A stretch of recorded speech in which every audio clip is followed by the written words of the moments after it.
In this video lecture, I will talk about a machine जो कि एक इस तरह के वर्ड्स को एक्सेप्ट करेगी जिसमें ए बी ए ना आए। इसका मतलब है अब हमें इस तरह की लैंग्वेज बनानी है जिसमें निगेशन की बात हो रही है, लाइक ए बी ए अगर मैं कहूँ एज अ सबस्ट्रिंग ना आए तो उसमें अगर हम देखें अभी तक जो हमने पढ़ा है उसमें सिग्मा ज़ीरो पे नल आ सकता है, ए आ सकता है, बी आ सकता है अगर अल्फ़ाबेट सेट ए और बी ही है। इसके अलावा क्या आ सकता है, डबल ए आ सकता है, ए बी आ सकता है, बी ए आ सकता है, बी बी आ सकता है एंड देन सो ऑन। इस तरह से हम इसकी एक्सेप्टेंस के बारे में बात कर सकते हैं। तो ये सारे वर्ड्स, ये सारे कॉम्बिनेशंस एक्सेप्ट कराना, मशीन बनाना निगेशन के केस में वो थोड़ा सा डिफ़िकल्ट कह लें कि काम हो सकता है। तो हम ऐसे करते हैं कि इसे क्लोजर प्रॉपर्टी से देखते हैं कि क्लोजर प्रॉपर्टी जो है वो इसको किस तरह से देखती है। और ये जो मैं टूल यूज़ कर रहा हूँ इसमें अगर हमने कोई स्पेस एम्प्टी छोड़ी हुई है तो इसका मतलब है कि ये आपके पास जो है वो जो है नल के बारे में बात हो रही है। तो ये कुछ स्ट्रिंग्स मैंने केसेस यहाँ पे रखे हैं। तो सबसे पहले मैं ये कर लेता हूँ जी कि इसमें मैं ए बी ए को पहले उसकी एक्सेप्टेंस की मशीन बना लेता हूँ कि स्टेट से मैंने ए रीड किया तो मुझे पता चला जी कि मैं ए स्टेट पे एस ज़ीरो स्टेट पे आ गया हूँ। इसी तरह से मैं कह देता हूँ जी कि मैंने बी को रीड किया तो मैं अगेन एस वन स्टेट पे आ गया, फिर मैंने ए को रीड किया और अब मैंने क्या कहा जी, अब मैंने इसे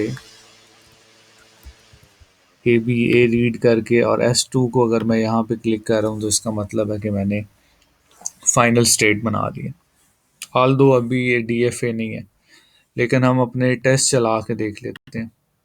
तो इसमें सबसे लास्ट पे आपके पास ए बी ए जो है वो पास हो रहा है, इसका मतलब है ए बी ए को ये खाली एक्सेप्ट कर रहा है। अब इसे डी एफ ए बना लेते हैं। तो डी एफ ए बनाने के लिए हर स्टेट पे हर अल्फ़ाबेट की हमें ट्रांजिशन होनी चाहिए। तो यहाँ पे अगर मैं देखूँ तो मेरे पास बी की ट्रांजिशन स्टार्ट में मिसिंग है। अब बी के लिए मैं क्या करता हूँ, मैं यहाँ पे एक सेल्फ लूप लगा लेता हूँ। सेल्फ लूप का मतलब ये है कि हमारा जो सीक्वेंस है उसमें से पहला वर्ड भी नहीं आया। फिर एस ज़ीरो पे अगर मेरे पास ए आ जाता है, क्योंकि बी आया तो फिर तो वो फर्दर आगे चल पड़ेगा।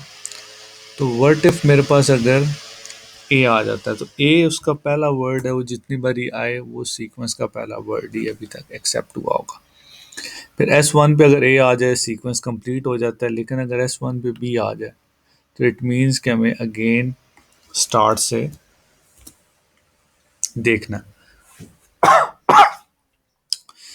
और जब ये हमें ट्रांजिशंस मिल चुकी हैं तो एस टू पे ए और बी की जो स्टेट्स होंगी वो सेल्फ लूप होगा, क्योंकि जो सीक्वेंस हमें रिक्वायर्ड था वो सीक्वेंस हमें मिल चुका है। सो ये हमारे पास एक फाइनल मशीन बनेगी, क्योंकि मैं बल्क टेस्टिंग में भी बता दूं उसने खाली ए बी ए को एक्सेप्ट किया है एज अ सबस्ट्रिंग। तो क्लोजर प्रॉपर्टी हमें क्या कहती है जी डी एफ ए की, वो ये कहती है कि जो फाइनल स्टेट है उसे आप नॉन फाइनल बना दो और उसके अलावा जितनी भी स्टेट्स हैं उन सब को आप क्या करो, फाइनल बना दो। So let's see. सो ये देखें जी कि अब यूजिंग दैट क्लोजर प्रॉपर्टी मैंने क्या किया, जितनी भी फाइनल स्टेट्स थी उन्हें नॉन फाइनल बना दिया और जो फाइनल थी उसे, और जो नॉन फाइनल थी वो फाइनल बन गई। तो इससे हुआ क्या, जो पहले डज नॉट, जो पहले कंटेन वाला काम कर रहा था कि A B A as a substring पे वो काम कर रहा था, अब वो क्या कर रहा है, अब वो एक्चुअली ये कर रहा है कि उसका कम्प्लीमेंट एक्सेप्ट कर रहा है ए बी ए के अलावा। लेट्स सपोज ए बी ए के बाद मैं कह देता हूँ कुछ और भी आ सकता है, ए आ सकता है, ए बी ए बी कुछ भी आ सकता है। तो लेट्स सी। तो ये देखें जी कि ए बी ए अगर एक बार ही आ गया है उसके बाद कुछ भी आ रहा है उनको ये फेल केसेस की तरह डील कर रहा है। सो क्लोजर प्रॉपर्टी में जो है, जो कम्प्लीमेंट में हम क्या करते होते हैं कि पहले आप जो है कंटेन की उस चीज़ के एक्सेप्टेंस के लिए मशीन बनाते हैं और उसके बाद हम क्या करते हैं, जो फाइनल स्टेट्स होती हैं उनको आपस में अल्टरनेट कर देते हैं कि जो फाइनल होती हैं वो नॉन फाइनल हो जाती हैं और जो नॉन फाइनल होती हैं वो फाइनल हो जाती हैं।